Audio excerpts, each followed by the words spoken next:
전에 예수께서 자기가 세상을 떠나 아버지께로 돌아가실 때가 이른 줄 아시고 세상에 있는 자기 사람들을 사랑하시되 끝까지 사랑하시니라. 마귀가 벌써 시몬의 아들 가룟유다의 마음에 예수를 팔려는 생각을 넣었더라. 아멘. 자, 우리 옆에 사람을 인사하시겠습니다. 반갑습니다. 저는 서로 사랑합니다. 인사하십니다. 사람이 9번을 잘못하다가 1번을 잘하면 그 모습을 바라본 사람들이 너 어쩐 일이냐 그러면서 묻습니다. 자, 그런데 반대로 9번을 잘하다가 1번을 잘못하면 그때 사람들이 네가 그러면 그렇지. 참 그런 말을 우리가 종종 사용하는 걸 볼 수 있습니다. 사람이 9번 잘한다는 것은 대단한 거예요. 정말 훌륭한 겁니다. 여러분 10번 중에 9번 잘한다는 것은 정말 뛰어난 겁니다. 그렇게 하기란 매우 어려운 거예요. 자, 그런데 사람들은 9번 잘하다가 1번만 잘못해도 그걸 용납하지 못해요. 네가 그러면 그렇지. 참 그러면서 잘못한 것을 아주 지적하는 그런 모습을 볼 수가 있는데요. 참 이런 걸 통해 우리가 바라볼 때 우리 인간의 사랑은 감정에 따라 변하는 사랑이에요. 우리 인간의 사랑은 상황과 조건에 따라서 변하는 사랑입니다. 우리 인간의 사랑은 유한한 사랑입니다. 이기적인 사랑이에요. 그렇다고 한다면 우리 예수님의 사랑은 어떤 사랑일까요? 우리 예수님의 사랑. 오늘 본문의 말씀을 보면 예수님께서 십자가 사역을 앞에 두고 제자들과 최후의 만찬을 행할 때에 그때의 상황을 말씀해 주고 있습니다. 자, 이때 예수님께서 신랑으로서 신부된 우리 교회 성도들에게 사랑의 고백을 하고 계세요. 사랑의 고백을 하고 있습니다. 자, 그렇다면 예수님의 사랑은 어떤 사랑이라고 예수님은 고백하고 있을까요? 우리 1절 한번 읽어볼까요? 1절 말씀 함께 봅니다. 시작. 6월절 전에 예수께서 자기가 세상을 떠나 아버지께로 돌아가실 때가 이른 줄 아시고 세상에 있는 자기 사람들을 사랑하시되 끝까지 뭐 하시니라? 사랑하시니라 라고 말했습니다. 우리 예수님의 사랑을 끝까지 아는 사랑이라 라고 예수님은 소개하고 있는 걸 볼 수가 있습니다. 우리 예수님은 때를 아시는 분이셨던 것 같아요. 때를 아세요. 참 우리가 때를 안다는 것, 때로는 우리가 주제 파악이라는 말로도 우리가 바꿔 말할 수 있어요. 때를 안다는 것 참 중요한 거죠. 자, 그렇다면 예수님이 때를 아셨는데 이 때는 어느 때일까요? 아버지께로 돌아가실 때를 말하는 겁니다. 아버지께로 돌아가실 때. 사실 예수님은 이 세상에 속한 분이 아니십니다. 예수님은 하늘에 계시던 분이십니다. 그런데 예수님이 이 땅에 오신 목적이 있죠. 이 땅에 오신 이유가 있습니다. 그것이 뭐냐면 하나님의 보냄을 받고 이 땅에 오셨다는 겁니다. 그렇다면 하나님께서는 무엇을 위해서, 어떤 목적을 성취하기 위해서 예수님을 이 땅에 보내셨을까요? 우리가 요한복음 12장 44절 45절 한번 읽어볼까요? 요한복음 12장 44절 45절 시작. 예수께서 외쳐 이르시되 나를 믿는 자는 나를 믿는 것이 아니요 나를 보내신 이를 믿는 것이며 나를 보는 자는 나를 보내신 이를 보는 것이니라 라고 말씀하셨습니다. 자, 예수님께서 이 땅에 오신 목적에 대해서 요한복음 12장 이제 40절 그 이하에서 쭉 말씀하고 있는 그런 내용인데요. 자, 예수님께서는 이 땅에 목적을 가지고 오셨습니다. 그것이 뭐냐면 말씀을 통해서 하나님을 증거하기 위해서 오셨다는 거예요. 그뿐만이 아니라 하나님을 보여주기 위해서 이 땅에 오셨다는 겁니다. 그래서 나를 믿는 자는 나를 믿는 것이 아니에요. 왜 이런 말씀을 하셨을까요? 지금 예수님께서 전하는 것은 하나님의 말씀을 전하는 거예요. 하나님의 마음과 하나님의 뜻을 전하는 겁니다. 그래서 나를 믿는 사람은 곧 내가 전한 뜻, 내가 전한 하나님의 계획, 이것을 믿는 것이다. 그런 말이에요. 그리고 또 우리 예수님은 하나님을 보여주기 위해서 이 땅에 오셨어요. 그래서 나를 보는 자는 나를 보는 것이 아니라 하나님을 보는 것이다. 이렇게 말씀하셨던 걸 볼 수 있습니다. 그리고 하나님께서 예수님을 이 땅에 보내셔서 이루고자 하셨던 목적 하나가 또 있습니다. 우리 요한복음 12장 47절 한번 읽어보시죠. 요한복음 12장 47절 시작. 사람이 내 말을 듣고 지키지 아니할지라도 내가 그를 심판하지 아니하노라. 내가 온 것은 세상을 심판하려 함이야 아니요 세상을 무엇하려? 구원하려 함이로라 라고 말씀하셨습니다. 예수님께서 초림하실 때의 목적은 심판의 목적이 아니었어요. 예수님께서 초림하실 때의 목적은 구원하심의 목적이었어요. 십자가의 사역을 감당하고 우리의 죄를 속하심으로 말미암아 구원해 주시는 구원의 사역을 완성하기 위해서 예수님은 이 땅에 오셨다는 사실입니다. 예수님은 이 사역을 이제 십자가의 사역을 감당하고 부활하시고 승천하시면 모든 사역을 감당하시는 거예요. 그래서 예수님께서는 돌아가실 때가 되었다라고 말씀합니다. 우리 요한복음 13장 1절 말씀으로 우리가 다시 돌아간다면 돌아가실 때가 이른 줄 아시고 라고 말씀하셨잖아요. 여러분, 돌아가실이라고 하는 말은 떠나다, 옮기다 그런 뜻이에요. 예수님께서 이 땅에서 맡겨주신 사명을 완수하고 이 세상을 떠나 거처를 천국으로 옮기는 것, 그것을 가리켜서 예수님은 돌아가실 때 이렇게 말씀하신 걸 볼 수 있어요. 예수님이 감당하셔야 될 사역은 십자가였습니다.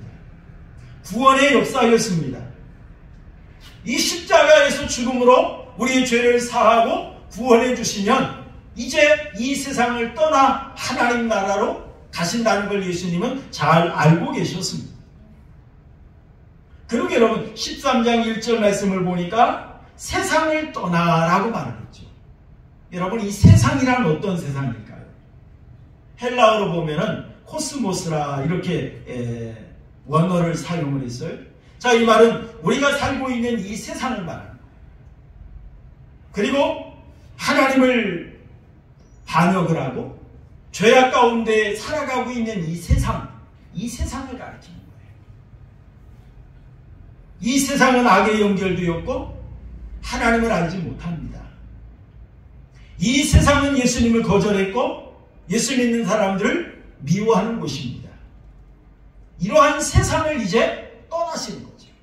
떠나시고. 자, 그리고 세상에 있는 자기 사람들을 사랑하시되 라고 말을 했어요. 여기서 자기 사람이란 어떤 사람일까요? 자기 사람. 여기에서 말하는 이 자기 사람이란 자기에게 속한 사람, 그런 말이에요. 자기에게 속한 사람. 그렇다면 예수님께 속한 사람은 어떤 사람일까요? 예수님께 속한 사람은 하나님께서 창세전에 선택해 주신 사람들입니다. 그리고 예수님께 속한 사람은 요한복음 6장 37절에 있는 말씀처럼 아버지께서 내게 주신 사람들, 그런 사람들을 말합니다. 하나님께서 예수님에게 맡겨주신 사람들. 오늘날로 말하면 자기 사람들이란 예수님을 믿고 의지하는 사람들을 가리키는 겁니다. 여러분, 하나님의 사랑은 아무나 받는 사랑이 아닙니다.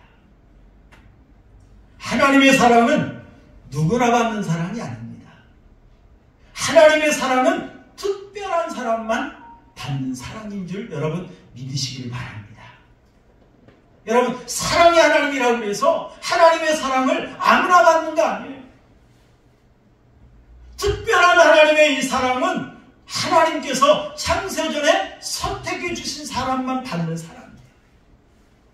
하나님께서 구원하기로 계획하셔서 예수님에게 맡겨주신 그런 사람들만 받는 사람이에요. 특별히 하나님께서 우리 안에 성령 하나님을 보내주셔서 하나님의 그 말씀이, 하나님의 역사가 믿어지게 하신 그 믿음을 주신 사람만 받는 그런 사랑이라는 사실입니다. 여러분, 그러기에 그 사랑은 너무너무 귀한 사랑입니다. 그러기에 그 사랑은 너무너무 가치 있는 사랑이에요. 이 세상 누구나, 이 세상 아무나 받는 사랑이 아니라 특별히 하나님께 선택받고 하나님께서 너는 내 것이라 인쳐주신 그런 사람들만 받는 사랑이 바로 하나님의 사랑이라는 겁니다. 그런데 이 하나님의 사랑을 어떻게 해주시는 사랑일까요? 끝까지라고 말했어요. 끝까지. 여러분, 끝까지라는 말은 헬라어로 텔로스라는 말인데요. 자, 이 말은 무슨 말이냐면 성취, 완성이라는 뜻이에요. 그래서 여러분, 끝까지 하는 사랑이라고 하는 것은 구속사역을 완성하는 세상 끝날까지 하는 사랑, 그런 말이에요. 우리 하나님의 사랑은 변하는 사랑이 아니에요. 변하지 않는 사랑이에요. 우리 하나님의 사랑은 어느 정도 하다가 끊어지는 사랑이 아니에요. 끝까지 하는 사랑이에요. 그렇다면 변함없이 끝까지 하는 그 한도가 어디냐? 우리가 하나님의 나라 들어가기까지. 하나님의 나라 들어가기까지. 이렇게 하나님의 사랑은 끝이 없는 영원한 사랑이라는 걸 분명히 말씀하고 있습니다. 그렇다면 여러분, 우리가 이렇게 특별한 사랑, 아무나 받는 사랑 아닙니다. 누구나 받는 사랑 아닙니다. 특별히 하나님의 선택을 받고 하나님의 지명을 받고 하나님의 부름받은 사람들만 받는 이 사랑인데, 우리가 그런 사랑을 받을 만한 자격이 있나요? 정말 우리가 이 하나님의 특별한 사랑 받을 만한 자격이 우리에게 있습니까? 여러분, 우리가 다른 사람들보다 그 귀한 사랑 받을 만한 어떤 수준이나 어떤 공로가 있나요? 여러분들은 모르겠습니다만 저는 돌아볼 때 그럴 만한 자격도 없고 공로도 없습니다.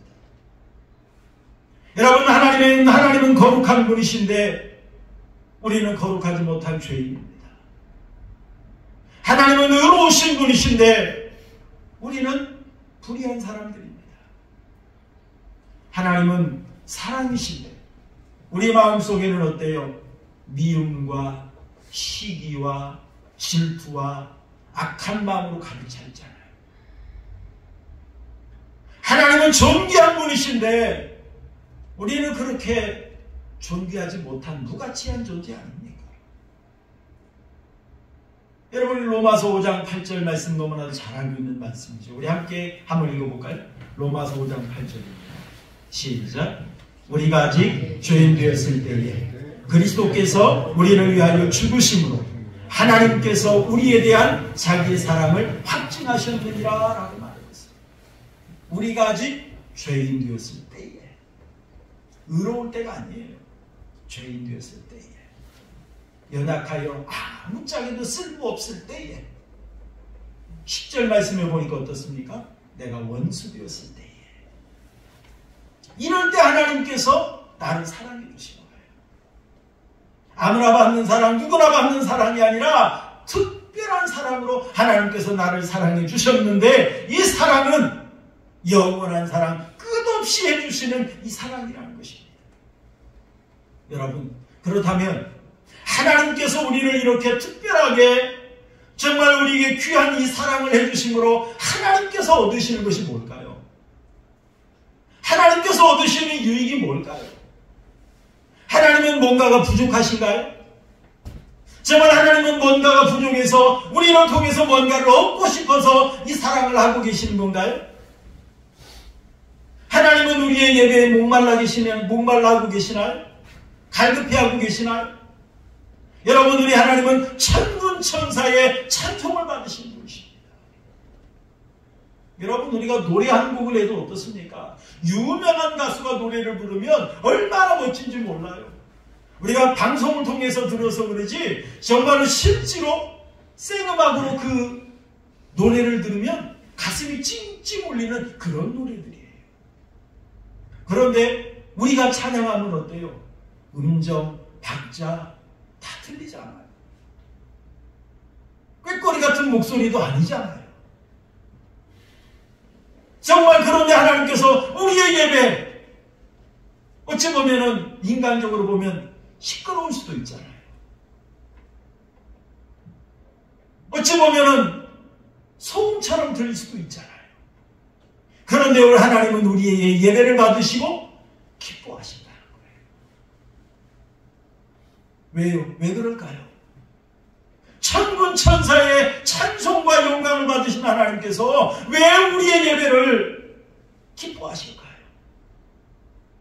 여러분, 하나님은 천지를 창조하신 분이시잖아요. 천지 만물이 하나님의 것이잖아요. 하나님이 물질이 부족해서 우리의 헌금을 요구하실까요?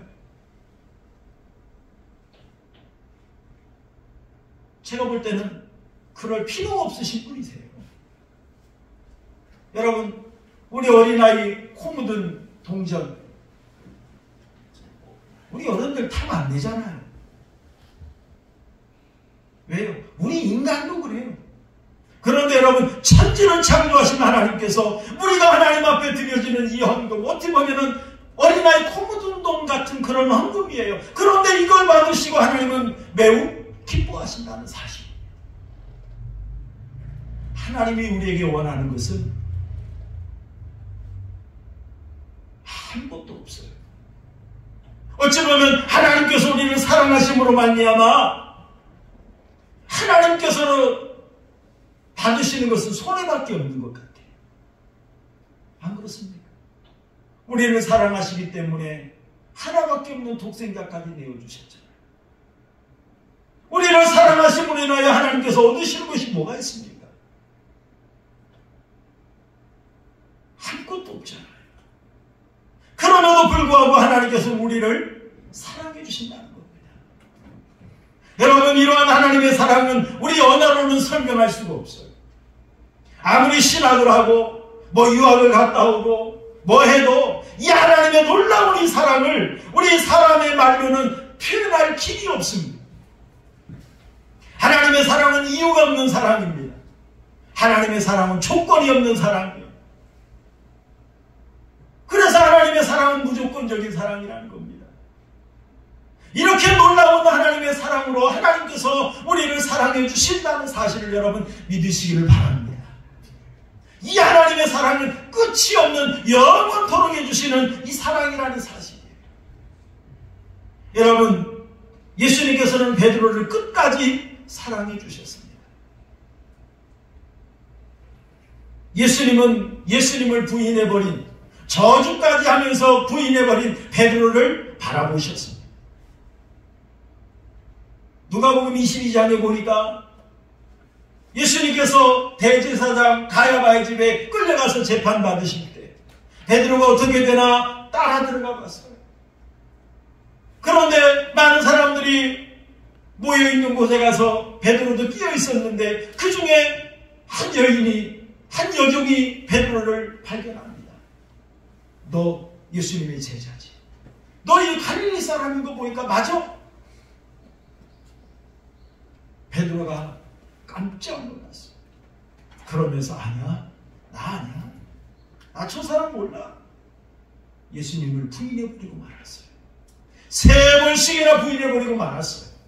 그때 예수님께서 베드로를 바라보셨어요. 그때 예수님께서 베드로를 바라보셨습니다. 여러분, 그때 예수님은 어떤 눈으로 이 베드로를 바라보셨을까요? 원망의 눈이 아니었어요. 책망의 눈도 아니었어요. 예수님은 사랑의 눈으로 이 베드로를 바라보셨습니다. 왜 그랬을까요?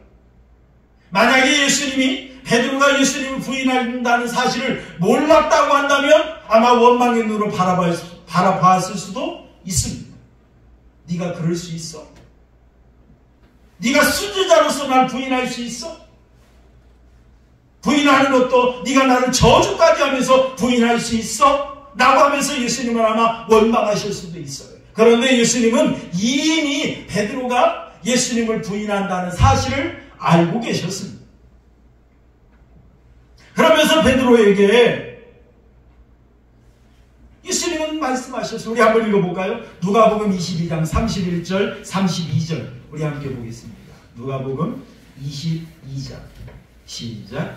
시몬아 시몬아 보라, 사탄이 너를 밀가루듯 하려고 요구하였으나 그러나 내가 너를 위하여 내 믿음이 떨어지지 않기를 기도하였노니 너는 돌이킨 후에 내 형제를 굳게 하라 라고 말씀하셨어요. 예수님은 이미 베드로가 예수님을 부인한다는 사실을 잘 알고 있었어요. 그래서 네가 다 굴기 전에 3번 나를 부인하리라 말씀하셨어요. 그리고 나서 베드로에게 시몬아 보라, 사탄이 너를 밀가루로 타려고 너를 요구했다. 밀가루로 타려고 가지고 논다는 거죠. 장난한다는 거죠. 그런데 예수님은 내가 너를 위하여 믿음이 떨어지지 않기를 기도하였더니 믿음이 떨어지지 않기를 기도했다는 거예요. 그리고 나서 너는 돌이킨 후에 라고 말했어요. 여러분, 돌이킨 후에라는 말은 무슨 말입니까? 회개한 후에 그런 말이에요. 예수님은 베드로가 예수님을 부인한다는 사실을 이미 알고 있었어요. 베드로가 예수님의 예언하신 대로 부인해버리고 말았어요. 하지만 네가 회개한 후에 내 형제를 굳게 하라 라고 예수님은 말씀했습니다. 내 형제를 굳게 하라 라고 하는 이 말은 무슨 말이겠습니까? 너는 회개한 후에 이 복음을 전해서 많은 사람들이 믿어지게 하고 많은 사람들이 믿음 안에 서게 하고 그런 사명을 감당하라 라고 하면서 예수님께서 해주신 말씀입니다. 이미 예수님은 베드로가 어떻게 하실 걸 다 알고 계셨어요. 그렇기 때문에 예수님은 베드로가 예수님을 부인했을 때 원망하지 않았어요. 왜요? 내가 이미 알고 있잖아요. 내가 베드로의 수준을 알고 있잖아요. 베드로의 연약함을 알고 있잖아요.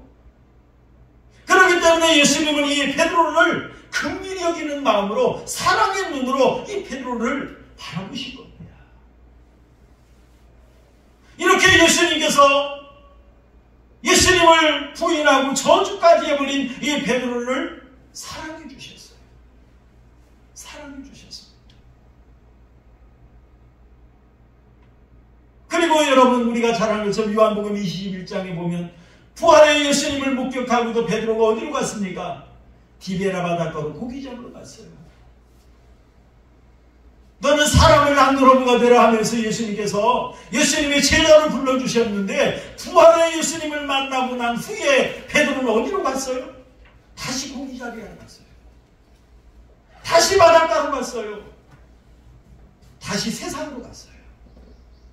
그런 베드로를 예수님이 찾아가셔서 어떻게 하셨습니까? 야단치지 않으셨어요. 책망하지 않으셨어요. 밤새도록 수고한 아무것도 잡지 못한 베드로를 위해서 아침밥 준비해 놓으시고 와서 먹으라, 배고프지? 사랑을 베풀어 주셨어요. 그리고 나서 베드로에게 질문하십니다. 요한의 아들 시몬아, 네가 나를 사랑하느냐? 라고 하시면서 질문하셨어요. 그러자 이러한 예수님의 사랑 앞에 베드로는 거꾸러질 수밖에 없었다는 사실입니다. 그 결과 어떻게 되었습니까? 베드로는 초대교회의 훌륭한 지도자가 되었습니다. 하나님의 말씀을 전하는 설교자가 되었습니다. 베드로가 설교할 때에 3,000명, 5,000명이 회개하고 구원받는 역사가 있었습니다. 또한 하나님의 말씀을 담대히 전하는 전도자가 되었습니다. 그뿐만 아니라 예수님의 그 놀라운 사랑의 감격에서 순교의 길을 걸어갔습니다. 순교할 때도 우리가 많이 들은 이야기죠. 내가 어찌 예수님과 같이 십자가에 못 박힐 수 있겠느냐. 그러면서 십자가에 거꾸로 못 박혀 죽었다는 그런 이야기가 있습니다. 여러분, 이렇게 예수님의 사랑에 녹아진 베드로, 예수님의 사랑에 변화된 베드로, 하나님 앞에 훌륭하게 쓰임받았던 걸 볼 수 있습니다. 이처럼 우리 예수님의 사랑은 끝까지 해주시는 사랑. 우리 인간 같으면 어떻습니까? 내가 이 정도 참았으면 많이 참았지. 내가 이 정도 해줬으면 많이 해줬지. 나는 더 이상 못 해줘. 이게 우리 인간의 자세 아닙니까? 그런데 우리 예수님은 책망하지 않으셨어요. 원망하지 않으셨어요. 끝까지 사랑해 주셨어요. 이탈리아 남부에 보면 폼페이라고 하는 도시가 있습니다. 이 도시는 추후 79년에 그 베수비오 화산이 폭발함으로 인하여서 화산재로 매몰되었던 그러한 도시였습니다. 이 도시가 1738년 이후에 이제 발굴이 되기 시작을 했는데요. 뭐 여러 가지 이야기가 있습니다. 그 중에 이 화석으로 발굴된 이것을 이제 전시를 한 그러한 일이 있었는데, 한 여인이 화산이 폭발하고 화산재가 덮여져 이제 죽어가는 그 상황에서도 오른손으로 자기 아이를 콕 끌어안고 죽어있는 그 모습을 발견했다고 합니다. 그 모습을 보고 그 밑에 이렇게 써놨다고 합니다. 사랑은 영원히 끊어지지 않는다. 이렇게 써놨다고 합니다. 여러분, 대지진의 아수라장이 되었어요. 화산이 폭발해서 용암이 흘러내리고 있어요. 화산 폭발하면 순식간이라 해서 피할 시간이 없답니다. 얼마나 살고 싶겠습니까? 얼마나 무섭겠습니까? 그런데도 그 어머니는 자기 아이를 꼭 끌어안고 아이를 보호하기 위해서 몸부림치다가 죽었다는 그런 이야기예요. 여러분, 어머니의 사랑도 이러합니다. 우리 인간의 사랑도 이러합니다. 그렇다면 하나님의 사랑은 어떠하시겠습니까? 고린도전서 13장 8절 말씀에도 보니까 사랑은 언제까지나 떨어지지 아니하되 라고 말씀했어요. 하나님의 사랑은 언제까지나 떨어지지 않는다, 이렇게 말씀했습니다. 부산에 보면 초량교회가 있습니다. 여러분, 사진을 보고 있는 이 교회가 초량교회인데요. 그 초량교회의 옆에 보이는 이 사진이 양성봉 장로님이십니다.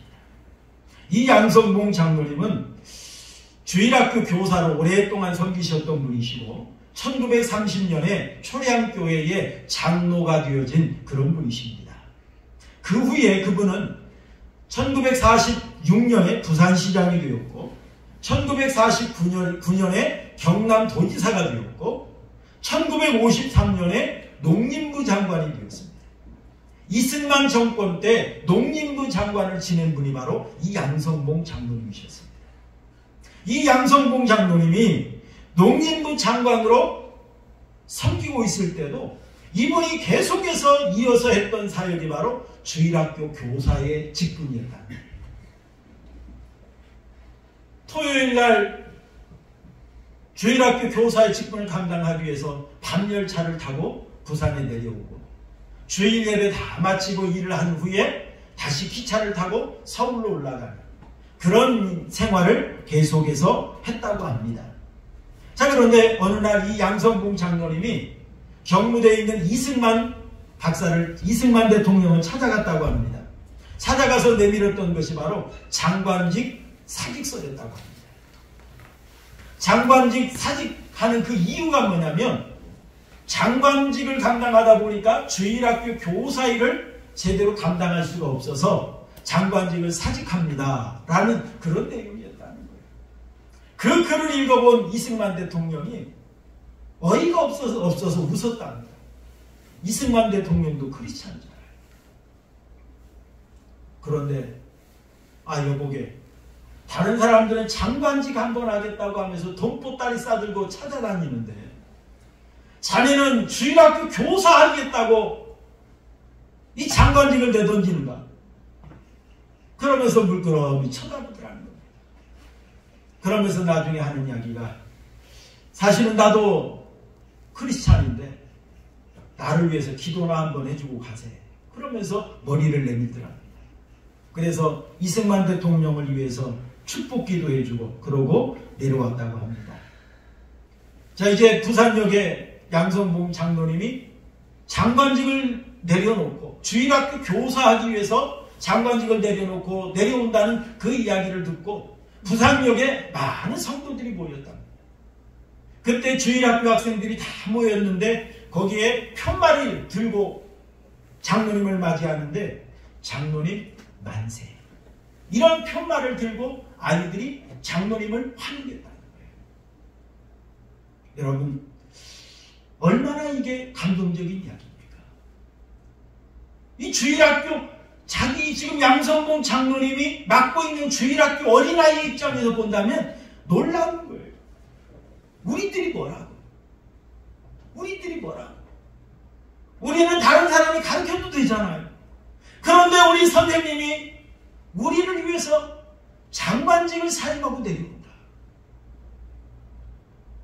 이러한 이야기를 들었을 때 이 아이들은 어떻겠습니까? 얼마나 감동이 되었겠습니까? 하나님 앞에 이어 이 아이들은 어떻게 성장했을까요? 아마 제가 볼 때는 정말로 하나님의 사람으로 귀하게 세워졌을 것 같습니다.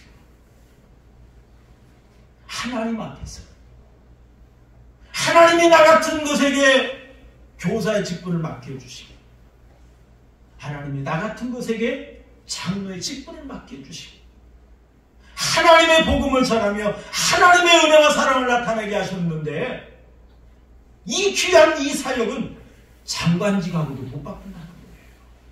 안 그렇습니까? 장관직하고도 못 바꾼다는 거예요. 하나님의 그 사랑에 감격해서 하나님 앞에 이 사명 감당하겠노라고 내려놓는 이 장로님, 얼마나 참 이게 많은 사람들의 감동을 주었을까요? 여러분, 우리 인간의 사랑도 이러한데 우리 예수님의 사랑 어떻습니까? 우리 예수님이 끝까지 사랑해 주시는 이 사랑, 우리 예수님이 영원히 사랑해 주시는 이 사랑으로 인하여 죄인이었던 우리가 의인으로 변화될 줄로 믿습니다. 예수님의 이 사랑으로 인하여 무가치한 존재였던 내가 정말 하나님의 자녀가 되는, 하나님의 일꾼이 되는 가치 있는 존재로 세워진 줄로 믿습니다. 하나님의 이 놀라운 사랑으로 인하여서 지옥 갈 자가 변하여 천국 가게 된 줄 여러분 믿으시길 바랍니다. 이 놀라운 하나님의 사랑, 이 끝없는 사랑, 여러분이 말씀을 한번 읽어볼까요? 야고보서 1장 17절 함께 보겠습니다. 야고보서 1장 17절 시작. 온갖 좋은 은사와 온전한 선물이 다위로부터 빛들의 아버지께로부터 내려오나니 그는 변함도 없으시고 회전하는 그림자도 없으시니라 라고 말을 합니다. 여러분, 우리 하나님은 변함이 없으세요. 회전하는 그림자도 없다. 참 그만큼 변화가 없다는 거예요.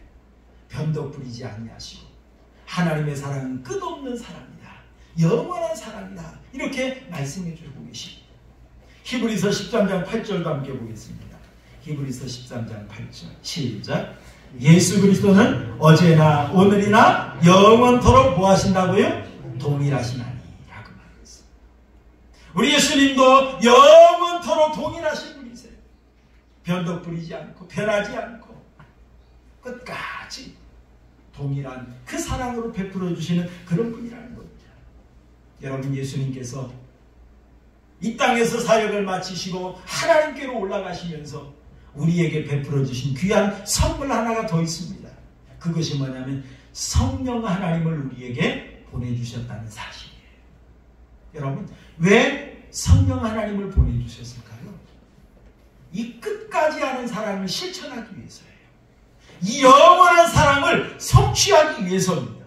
우리 한번 읽어볼까요? 요한복음 14장 26절 함께 보겠습니다. 요한복음 14장 26절 시작. 보혜사 곧 아버지께서 내 이름으로 보내실 성령, 그가 너희에게 모든 것을 가르치고 내가 너희에게 말한 모든 것을 뭐하게? 생각나게 하리라. 여러분, 우리는 기억력이 좋지 않아요. 우리 잘 잃어버려요. 정치꾼들이 종종 이걸 이용하기도 합니다. 얼마 안 있으면 잊어버려요. 괜찮아. 근데 여러분, 우리 하나님께서는 이걸 악용하는 것이 아니라 이걸 하나님은 알고 이해하십니다. 그러면서 우리가 하나님의 말씀이 생각날 수 있도록, 하나님의 말씀이 느껴질 수 있도록 우리 안에 역사할 수 있는 성령 하나님을 우리에게 보내주셨어요. 그래서 성령 하나님은 우리에게 모든 걸 가르쳐 주십니다. 하나님께서 우리에게 말씀하신 그 말씀이 생각나게 합니다. 기억나게 합니다. 이 성령 하나님께서 우리를 진리의 길로 인도하십니다. 이 성령 하나님께서 우리로 하여금 우리의 죄를 깨닫게 하고 우리로 하여금 회개하게 만듭니다. 하나님께로 돌아오게 만듭니다. 성령 하나님께서 우리로 하여금 예수님을 믿어지게 하십니다. 예수님을 사랑하게 하십니다. 이런 성령 하나님의 놀라운 역사가 있기 때문에 오늘도 우리가 믿음 지키고 예배하게 되는 줄 여러분 믿으시길 바랍니다. 이 성령 하나님의 역사가 있기 때문에 오늘도 우리 믿음 지키는 거예요. 여러분 로마서 8장 26절도 한번 볼까요? 로마서 8장 26절 시작.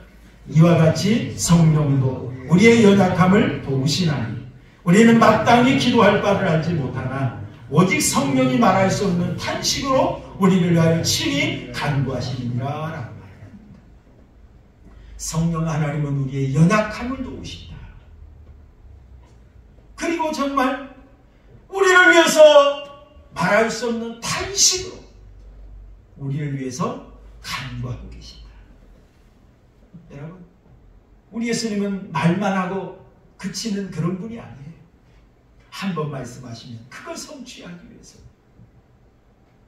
하나님의 나라 가시면서 우리에게 성령 하나님을 보내주셔서 성령 하나님으로 인하여 우리의 연약함을 도와주시고 성령 하나님으로 인하여 우리 안에 역사할 수 있도록 해주셔서 하나님께서 말씀하신 이 끝까지 해주시는 사랑, 영원히 해주시는 이 사랑을 우리로 하여금 성취할 수 있도록 우리 안에 이루어질 수 있도록 역사해 주신 분이 바로 우리가 믿는 예수님인 줄 여러분 믿으시길 바랍니다.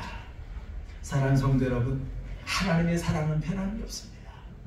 하나님의 사랑은 끝까지 해주시는 그 사랑입니다. 이 놀라운 사랑 때문에 우리가 죄인이 변하여 의인이 되었어요. 이 놀라운 사랑 때문에 사탄의 노예가 변하여 하나님의 자녀가 되었습니다. 이 놀라운 사랑 때문에 우리가 지옥 갈 자가 천국의 상속권자가 되었어요. 여러분 얼마나 감사합니까? 아무나 해주는 사랑 아니에요. 누구나 받는 사랑 아니에요. 특별히 하나님께서 창세전에 넌 내 거야 라고 불러주신 그 사람들에게만 주는 사랑입니다. 여러분, 하나님께서 여러분들에게 이 사랑을 베풀고 있다는 사실을 여러분 믿으시길 바랍니다. 여러분 믿으세요. 하나님은 정말로 여러분을 사랑하십니다. 이 귀한 하나님의 마음과 뜻을 알고 여러분들도 진실로 하나님을 사랑하노라고 믿음의 고백, 사랑의 고백할 수 있다. 우리 한국교회 성도님들이 되시기를 주님의 이름으로 축원합니다. 우리